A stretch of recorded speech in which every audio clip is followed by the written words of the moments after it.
Chapter 1: 3 Surprises About Change. 1. One said in 2000, some unsuspecting moviegoers showed up at a suburban theater in Chicago to catch a 1:05 p.m. matinee of Mel Gibson's action flick Payback.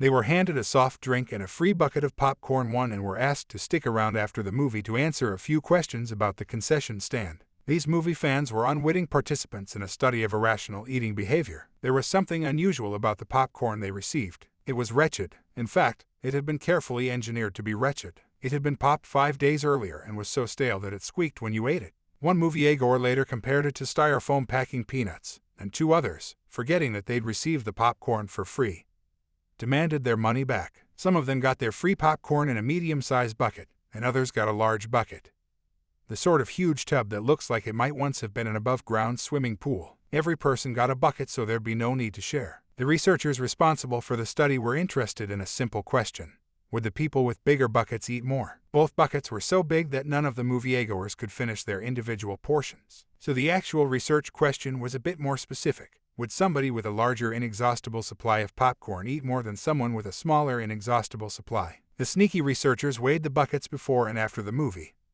so they were able to measure precisely how much popcorn each person ate. The results were stunning. People with the large buckets ate 53% more popcorn than people with the medium size. That's the equivalent of 173 more calories and approximately 21 extra hand dips into the bucket. Brian Wansink, the author of the study, runs the Food and Brand Lab at Cornell University, and he described the results in his book Mindless Eating. We've run other popcorn studies, and the results were always the same. However, we tweaked the details. It didn't matter if our moviegoers were in Pennsylvania, Illinois, or Iowa.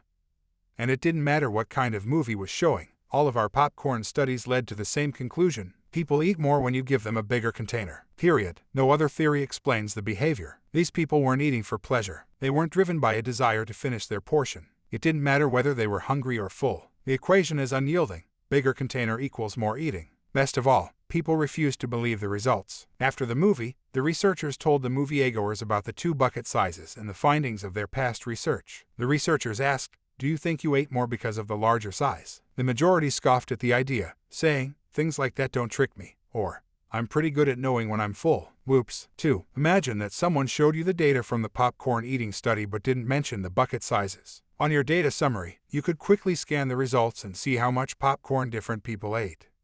Some people ate a little, some ate a lot, and some seemed to be testing the physical limits of the human stomach. Armed with a data set like that, you would find it easy to jump to conclusions. Some people are reasonable snackers, and others are big gluttons. A public health expert, studying that data alongside you, would likely get very worried about the gluttons. We need to motivate these people to adopt healthier snacking behaviors. Let's find ways to show them the health hazards of eating so much. But wait a second. If you want people to eat less popcorn, the solution is pretty simple.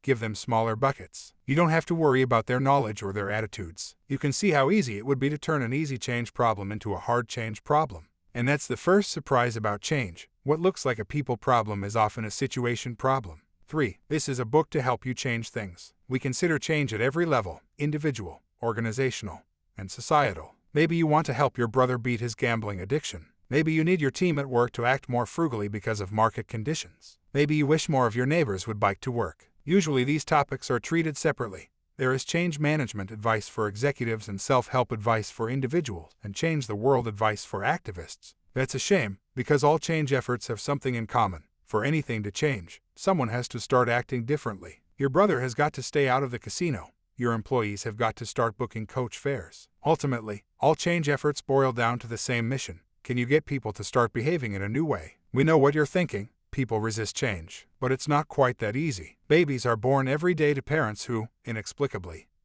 welcome the change. Think about the sheer magnitude of that change. Would anyone agree to work for a boss who'd wake you up twice a night, screaming, for trivial administrative duties? Yet people don't resist this massive change. They volunteer for it. In our lives, we embrace lots of big changes.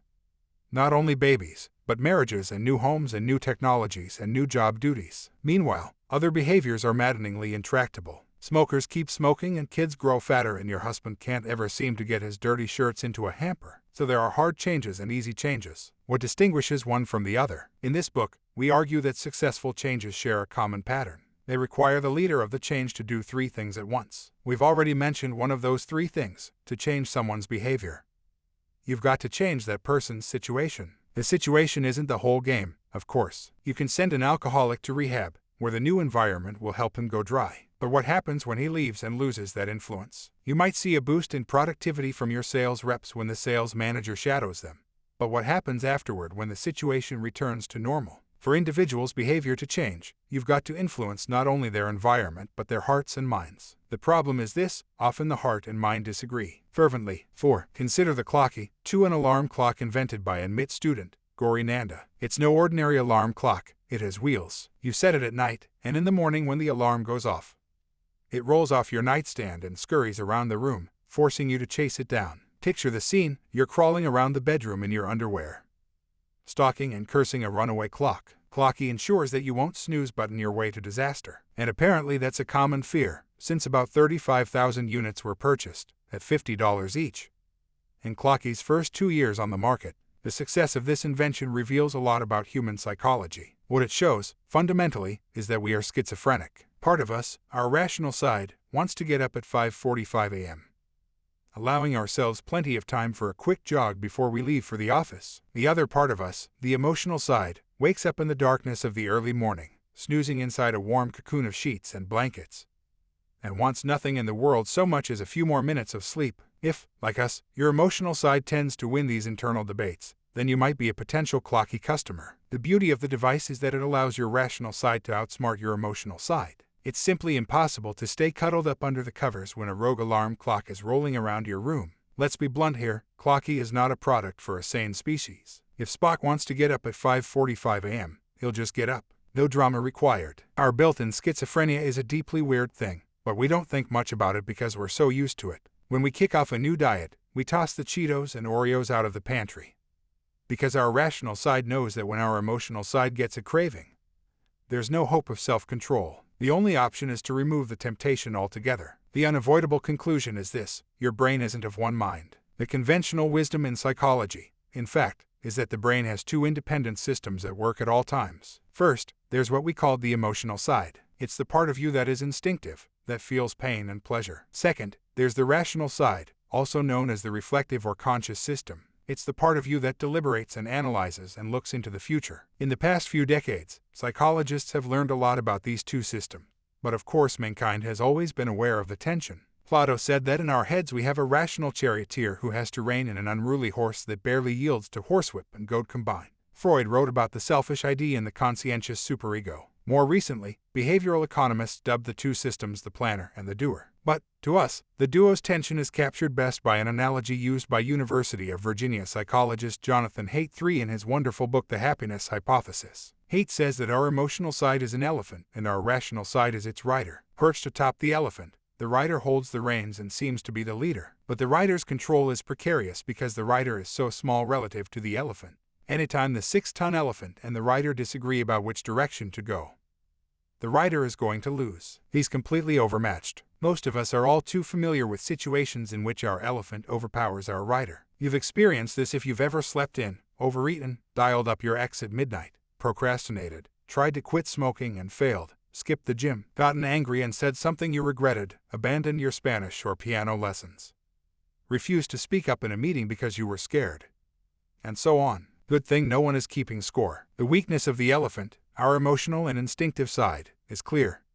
It's lazy and skittish, often looking for the quick payoff over the long-term payoff. When change efforts fail, it's usually the elephant's fault, since the kinds of change we want typically involve short-term sacrifices for long-term payoffs. We cut back on expenses today to yield a better balance sheet next year. We avoid ice cream today for a better body next year. Changes often fail because the rider simply can't keep the elephant on the road long enough to reach the destination. The elephant's hunger for instant gratification is the opposite of the rider's strength, which is the ability to think long-term, to plan, to think beyond the moment. But what may surprise you is that the elephant also has enormous strength and that the rider has crippling weaknesses. The elephant isn't always the bad guy. Emotion is the elephant's turf: love and compassion and sympathy and loyalty. That fierce instinct you have to protect your kids against harm, that's the elephant. That spine stiffening you feel when you need to stand up for yourself, that's the elephant. And even more important, if you're contemplating a change, the elephant is the one who gets things done. To make progress toward a goal, whether it's noble or crass, requires the energy and drive of the elephant. And this strength is the mirror image of the rider's great weakness, spinning his wheels. The rider tends to overanalyze and overthink things. Chances are, you know people with rider problems. Your friend who can agonize for 20 minutes about what to eat for dinner. Your colleague who can brainstorm about new ideas for hours but can't ever seem to make a decision. If you want to change things, you've got to appeal to both. The rider provides the planning and direction, and the elephant provides the energy. So if you reach the riders of your team but not the elephants, team members will have understanding without motivation. If you reach their elephants but not their riders, they'll have passion without direction. In both cases, the flaws can be paralyzing. A reluctant elephant and a wheel-spinning rider can both ensure that nothing changes. But when elephants and riders move together, change can come easily. 5. When rider and elephant disagree about which way to move, you've got a problem. The rider can get his way temporarily. He can tug on the reins hard enough to get the elephant to submit. But the rider can't win a tug-of-war with a huge animal for long. He simply gets exhausted. To see this point more clearly, consider the behavior of some college students who participated in a study about food perception. They reported to the lab a bit hungry. They'd been asked not to eat for at least 3 hours beforehand.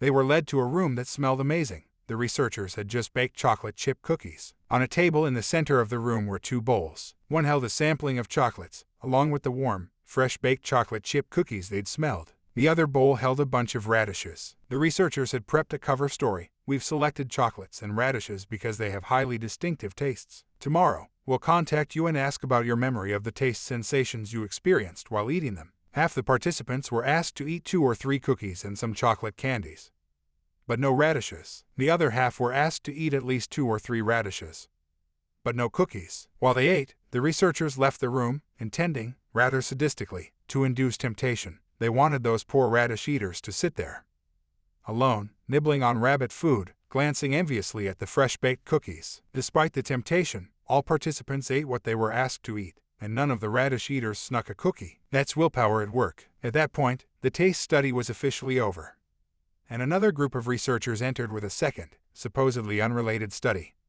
We're trying to find who's better at solving problems, college students or high school students. This framing was intended to get the college students to puff out their chest and take the forthcoming task seriously. The college students were presented with a series of puzzles that required them to trace a complicated geometric shape without retracing any line and without lifting their pencils from the paper. They were given multiple sheets of paper so they could try over and over. In reality, the puzzles were designed to be unsolvable. The researchers wanted to see how long the college students would persist in a difficult, frustrating task before they finally gave up. The untempted students, who had not had to resist eating the chocolate chip cookies, spent 19 minutes on the task, making 34 well-intentioned attempts to solve the problem. The radish eaters were less persistent. They gave up after only 8 minutes, less than half the time spent by the cookie eaters.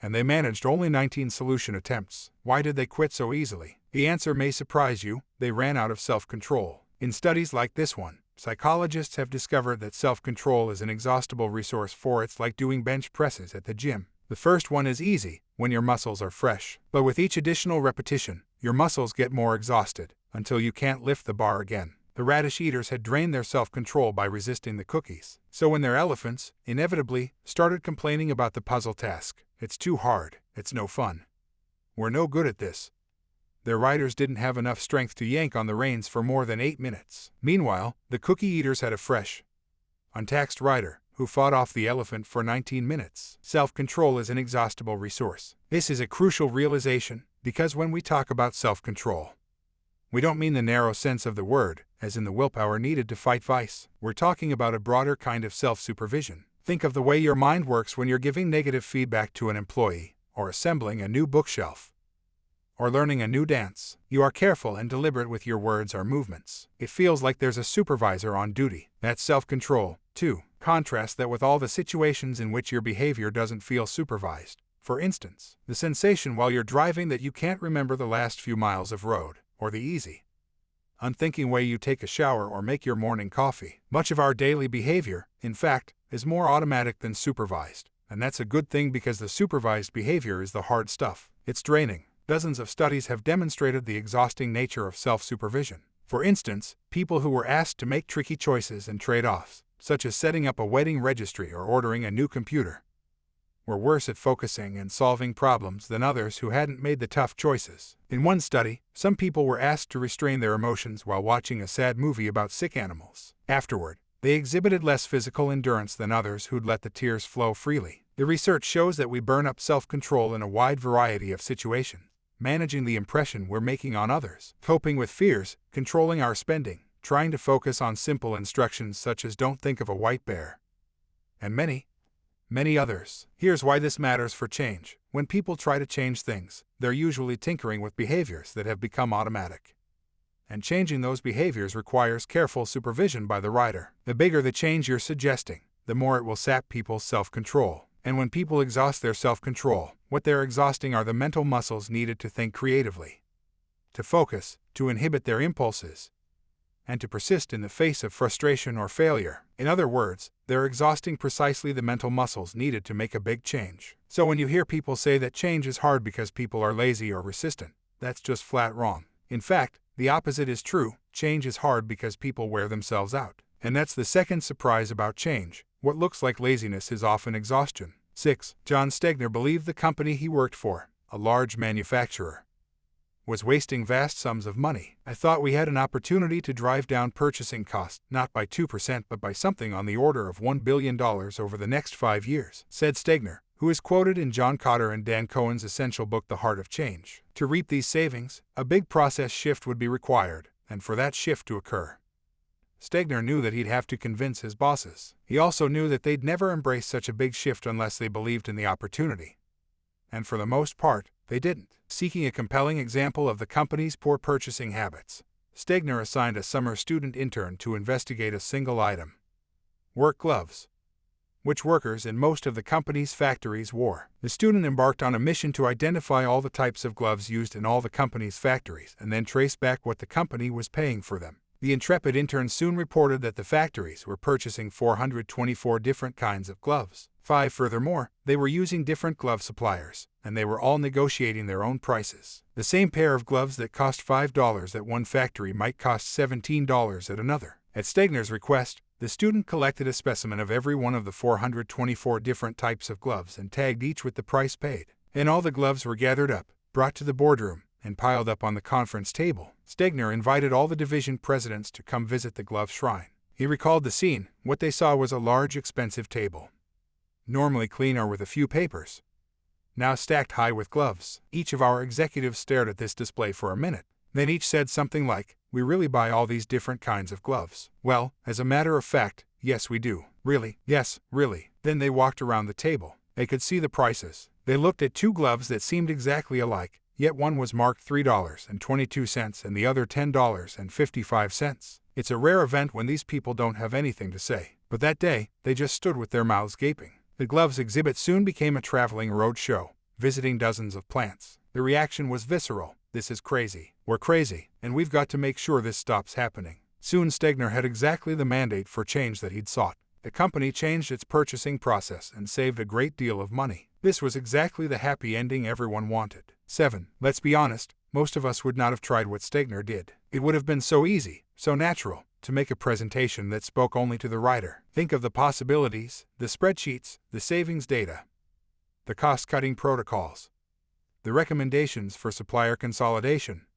the exquisite logic for central purchasing. You could have created a 12-tab Microsoft Excel spreadsheet that would have made a tax accountant weep with joy. But instead of doing any of that, Stegner dumped a bunch of gloves on a table and invited his bosses to see them. If there is such a thing as white-collar courage, surely this was an instance. Stegner knew that if things were going to change, he had to get his colleagues' elephants on his side. If he had made an analytical appeal, he probably would have gotten some supportive nods, and the execs might have requested a follow-up meeting 6 weeks later. The analytical case was compelling by itself. It might have convinced Stegner's colleagues that overhauling the purchasing system would be an important thing to do. Next year, remember that if you reach your colleagues' riders but not their elephants, they will have direction without motivation. Maybe their riders will drag the elephant down the road for a while, but as we've seen, that effort can't last long. Once you break through to feeling, though, things change. Stegner delivered a jolt to his colleagues. First, they thought to themselves, "We're crazy." Then they thought, "We can fix this." Everyone could think of a few things to try to fix the glove problem, and by extension the ordering process as a whole. They got their elephants fired up to move. We don't expect potential billion-dollar change stories to come dressed up like this. The change effort was led by a single employee, with the able help of a summer intern. It focused on a single product. The scope of the presentation didn't correspond in any way to the scope of the proposal. Yet Stegner's strategy worked. That's the power of speaking to both the rider and the elephant. 8. It's true that an unmotivated elephant can do a change effort. But let's not forget that the rider has his own issues. He's a navel gazer, an analyzer,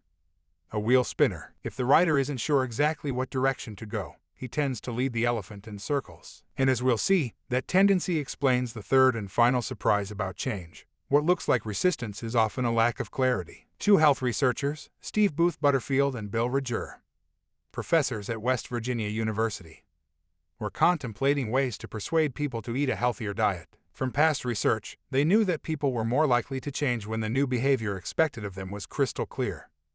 But unfortunately, eating a healthier diet was anything but. Where to begin? Which foods should people stop eating? Should they change their eating behavior at breakfast, lunch, or dinner? At home or in restaurants? The number of ways to eat healthier is limitless, especially given the starting place of the average American diet. This is exactly the kind of situation in which the rider will spin his wheels, analyzing and agonizing and never moving forward. As the two researchers brainstormed, their thoughts kept coming back to milk. Most Americans drink milk, and we all know that milk is a great source of calcium. But milk is also the single largest source of saturated fat in the typical American's diet. In fact, calculations showed something remarkable.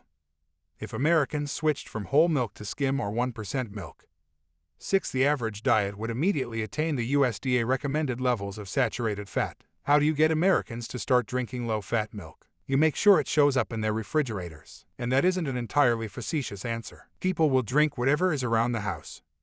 A family will plow through low-fat milk as fast as whole milk. So, in essence, the problem was even easier than anticipated. You don't need to change drinking behavior. You need to change purchasing behavior. Suddenly, the intervention became razor sharp. What behavior do we want to change? We want consumers to buy skim or 1% milk. When they're shopping for groceries. Where?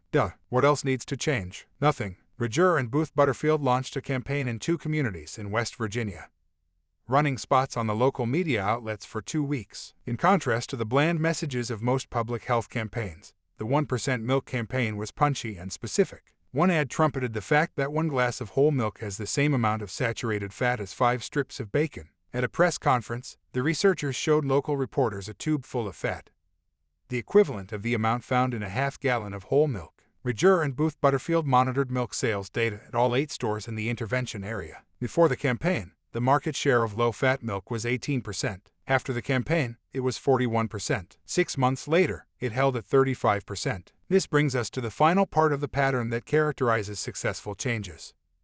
If you want people to change, you must provide crystal clear direction. By now, you can understand the reason this is so important. It's so the rider doesn't spin his wheels. If you tell people to act healthier, think of how many ways they can interpret that.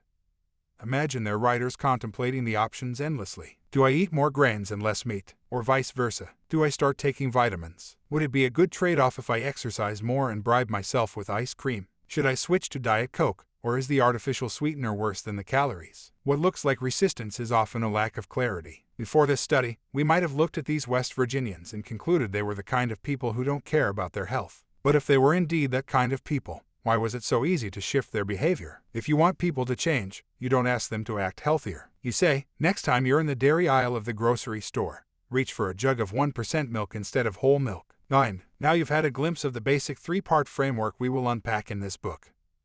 One that can guide you in any situation where you need to change behavior. Direct the rider. What looks like resistance is often a lack of clarity, so provide crystal clear direction. Motivate the elephant. What looks like laziness is often exhaustion. The rider can't get his way by force for very long, so it's critical that you engage people's emotional side, get their elephants on the path and cooperative. Shape the path. What looks like a people problem is often a situation problem. We call the situation the path. When you shape the path, you make change more likely, no matter what's happening with the rider and elephant. We created this framework to be useful for people who don't have scads of authority or resources. Some people can get their way by fiat. CEOs, for instance, can sell off divisions, hire people, fire people, change incentive systems, merge teams, and so on. Politicians can pass laws or impose punishments to change behavior. The rest of us don't have these tools. In this book, we don't talk a lot about these structural methods. As helpful as we hope this framework will be to you, we're well aware. And you should be, too. that this framework is no panacea. For one thing, it's incomplete. We've deliberately left out lots of great thinking on change in the interests of creating a framework that's simple enough to be practical. For another, there's a good reason why change can be difficult. The world doesn't always want what you want. You want to change how others are acting, but they get a vote. You can cajole, influence, inspire, and motivate. But sometimes an employee would rather lose his job than move out of his comfortable routines. Sometimes the alcoholic will want another drink no matter what the consequences. So we don't promise that we're going to make change easy. But at least we can make it easier. Our goal is to teach you a framework, based on decades of scientific research, that is simple enough to remember and flexible enough to use in many different situations: family, work, community, and otherwise. To change behavior, you've got to direct the rider, motivate the elephant, and shape the path. If you can do all three at once, dramatic change can happen even if you don't have lots of power or resources behind you. For proof of that, we don't need to look beyond Donald Barrick, a man who changed the face of healthcare. 10. In 2004, Donald Barrick, a doctor and the CEO of the Institute for Healthcare Improvement, had some ideas about how to save lives, massive numbers of lives. Researchers at the IHI had analyzed patient care with the kinds of analytical tools used to assess the quality of cars coming off a production line. They discovered that the defect rate in healthcare was as high as 1 in 10, meaning, for example, that 10% of patients did not receive their antibiotics in the specified time. This was a shockingly high defect rate. Many other industries had managed to achieve performance at levels of 1 error in 1,000 cases. Barrick knew that the high medical defect rate meant that tens of thousands of patients were dying every year, unnecessarily. Barrick's insight was that hospitals could benefit from the same kinds of rigorous process improvements that had worked in other industries. Couldn't a transplant operation be produced as consistently and flawlessly as a Toyota Camry? Barrick's ideas were so well supported by research that they were essentially indisputable. Yet little was happening. He certainly had no ability to force any changes on the industry. IHI had only 75 employees. But Barrick wasn't deterred. On December 14, 2004, he gave a speech to a room full of hospital administrators at a large industry convention. He said, "Here is what I think we should do. I think we should save 100,000 lives. And I think we should do that by June 14, 2006, 18 months from today. Some is not a number, soon is not a time. Here's the number, 100,000. Here's the time, June 14, 2006, 9 a.m. The crowd was astonished. The goal was daunting, but Barrick was quite serious about his intentions. He and his tiny team set out to do the impossible. IHI proposed 6 very specific interventions to save lives. For instance, one asked hospitals to adopt a set of proven procedures for managing patients on ventilators to prevent them from getting pneumonia, a common cause of unnecessary death. Of course, all hospital administrators agreed with the goal to save lives, but the road to that goal was filled with obstacles. For one thing, for a hospital to reduce its defect rate, it had to acknowledge having a defect rate. In other words, it had to admit that some patients were dying needless deaths. Hospital lawyers were not keen to put this admission on record. Barrick knew he had to address the hospital's squeamishness about admitting error. At his December 14th speech, he was joined by the mother of a girl who'd been killed by a medical error. She said, "I'm a little speechless, and I'm a little sad, because I know that if this campaign had been in place 4 or 5 years ago, that Josie would be fine. But I'm happy, I'm thrilled to be part of this. Because I know you can do it, because you have to do it." Another guest on stage, the chair of the North Carolina State Hospital Association, said, "An awful lot of people for a long time have had their heads in the sand on this issue.